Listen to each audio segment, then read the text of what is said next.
ప్రేమ కావాలి. జీవితాంతం నాకు ఎవరున్నా లేకపోయినా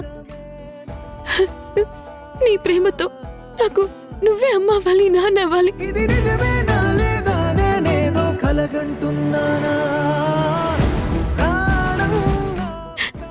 చంటి పిల్లలా చూసుకుంటావు.